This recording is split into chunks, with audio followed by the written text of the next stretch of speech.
ملوخية الفلاحي، ورق العنب يا ملوخية. يلا الورور يا جمال الورور. ست اللي عندك حفلة كسر ملوخية.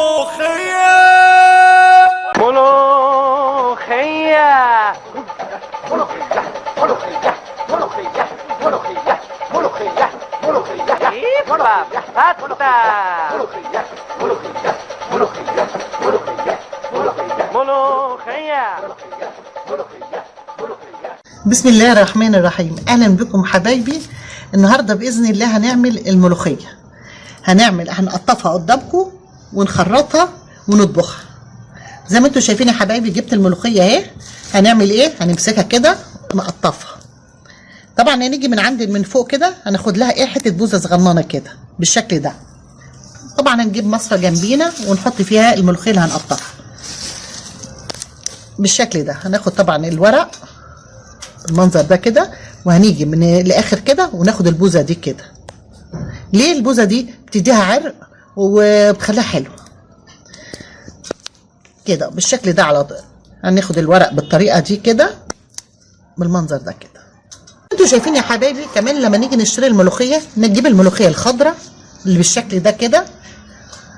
ما نجيبش الملوخيه الدبلانه المصفره، لا نجيب الملوخيه الخضراء. في اوانها برضو بتبقى الملوخيه ما بتبقاش رفيعه كده، لا بتبقى ايه ورقتها عريضه وكتيره. اما هي دلوقتي بتبقى يعني ما تلاقيش ورق كتير فيها زي ما انتوا شايفين كده. طبعا ايه هنقطفها كلها وناخدها نغسلها، وهنيجي مع بعض كده ساعه التخريط.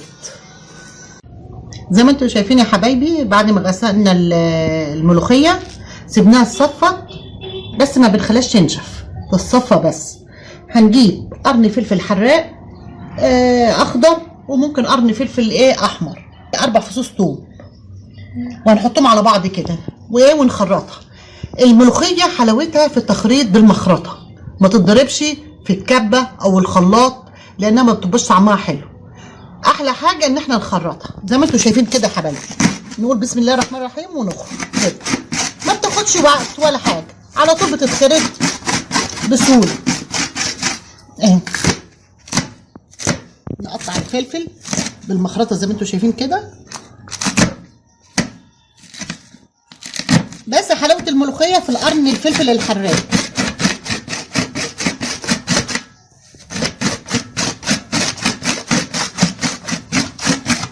هنجنينا نخرطها لغايه ما نخلصها. وزي ما انتوا شايفين كده هنخرطها. واحنا بنخرط لما نيجي نلم، مش لم بصباعنا، لا بمعلقه زي ما انتوا شايفين كده يا حبايبي بالمعلقه كده، ونلم الحاجه حوالينا كده كده. دايما وانتوا بتخرطوا الملوخيه يكون في معلقه جنبيكم بالشكل ده ونخرط.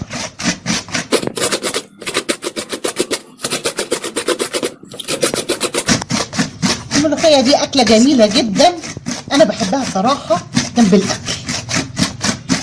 الواحد يحمص لها شويه عيش ويغمس بقى وبالعيش الطري، تبقى جميله جدا.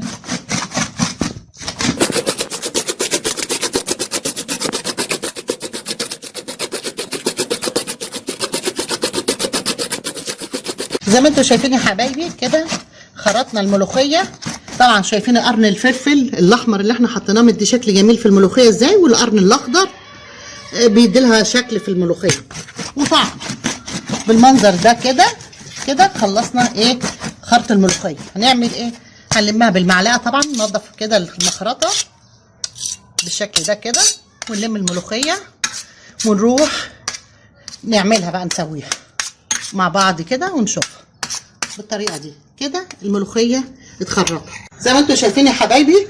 هنفضي الملوخيه في قلب الحله بالشكل ده، لان انا هعملها لكم بطريقه تقدر تبقى مظبوطه معاكم.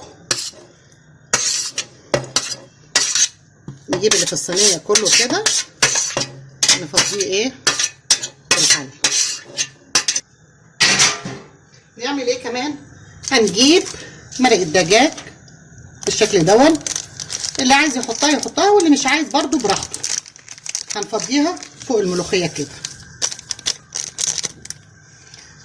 بعد كده هناخد الشوربه، مش هناخدها مره واحده، الشوربه هنحطها مره واحده، لا هناخد الشوربه اللي احنا ايه هنظبط بيها الايه الملوخيه. بسم الله الرحمن الرحيم. طبعا الشوربه اللي عندكم شوربه فراخ، شوربه لحمه، بط، اي شوربه عندكم. طبعا ايه هتحطوا شويه وتقلبوها وتشوفوها محتاجه تاني نحط، مش محتاجه خلاص.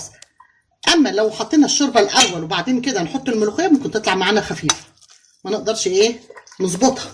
اما بالطريقه دي نقدر نظبطها، نحط الشويه ونقلب لغايه ايه ما نشوف التقل اللي احنا عايزينه اهي بالشكل ده.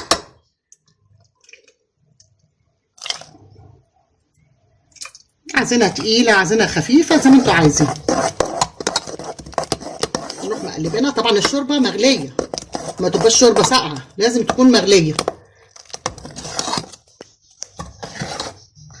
كده بنعرف انها محتاجه تاني ولا لا.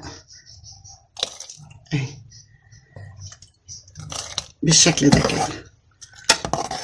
نعمل ايه بقى؟ هنروح واخدينها على النار، نديها يا دوب غلوه واحده اهي. هنروح واخدينها بالشكل ده كده زي ما انتوا شايفينها كده. وفي حاجه كمان هنعملها برضو، هنحط نص معلقه ايه كزبره ناشفه معاها، ونروح مقلبينها كلها كده بالشكل ده كده، ونروح خدها نديها غلوه على النار كده. طبعا الملوخيه مش هنسيبها على النار كتير، يا دوبها غلوه واحده، يا دوبها غلوه واحده. هنعمل ايه تاني؟ هنروح جايبين معلقه سمنه، معلقه سمنه بلدي، حته دهنه زي ما انتوا عايزين، ومعلقه توم بالشكل ده، ونولعهم على البوتاجاز على ما الملوخيه تاخد غلوه يكون دي ايه قربت تحمر. هنشوف مع بعض. زي ما انتوا شايفين يا حبايبي كده التومه مع معلقه السمنه على البوتاجاز ايه هتتحمر، وهنا الملوخيه برضو هتاخد ايه بدات ايه هتاخد الغلوه. هنعمل ايه واحنا بنقلبها كده؟ نعمل ايه؟ دي لازم عشان الملوخيه تبقى ايه مسكره وجميله، لازم تعملوا كده كده بالطريقه دي. طبعا انتوا هتضحكوا عليا كده. احلى حاجه في الملوخيه برضو الطشه بتاعتها وانتوا بتطشوها كده وبتشتغل. زي ما بقول لكم يا حبايبي الملوخيه تاخد غلوه واحده، لو سبتوها تغلي كتير هتبقى مصلصله ومش حلوه. اما هي يا دوبها تاخد الغلوه بتاعتها هنروح طافين عليها على طول بالشكل اللي انتوا شايفينه اهو. تبقى ملوخيه خضراء وجميله، شايفين كده خدت ايه الغلوه بتاعتها. هنعمل ايه؟ هنروح شايلينها من على النار اهي، نحطها كده على الترابيزه، نجيب التقليه قدامنا كده ايه نسوي التومه بتاعتها. طبعا التومه بتاعتها اول ما تخش في الحمار هنحط معلقه كزبره ناشفه زي ما انتوا شايفين يا حبايبي. التومه احمرت اهي، هنعمل ايه؟ هنحط معلقه كزبره ناعمه بالطريقه دي كده، وهنقلبها بالشكل ده كده. يبقى التومه خلصت. هنروح نحطها ايه حله الملوخيه. هنعمل ايه؟ نمسك ايد ماسكه الغطا، ايد ماسكه الغطا وايد فيها الملوخيه الطشه، ونعمل ايه بالشكل ده ونروح مغطيين. بس ما تضحكوش عليا، لازم الملوخيه يتعمل فيها كده، لازم الشهقه دي. بعد كده على طول نروح كاشفينها بالشكل ده.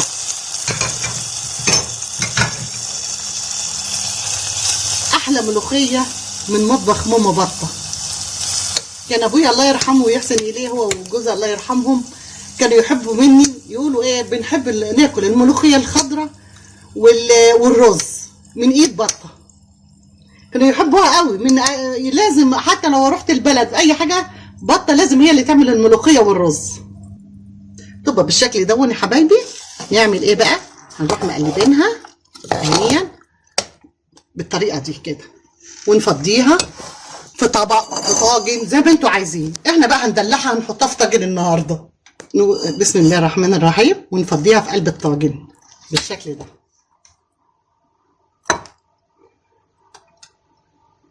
شايفين طبعا ريحتها قلب المكان.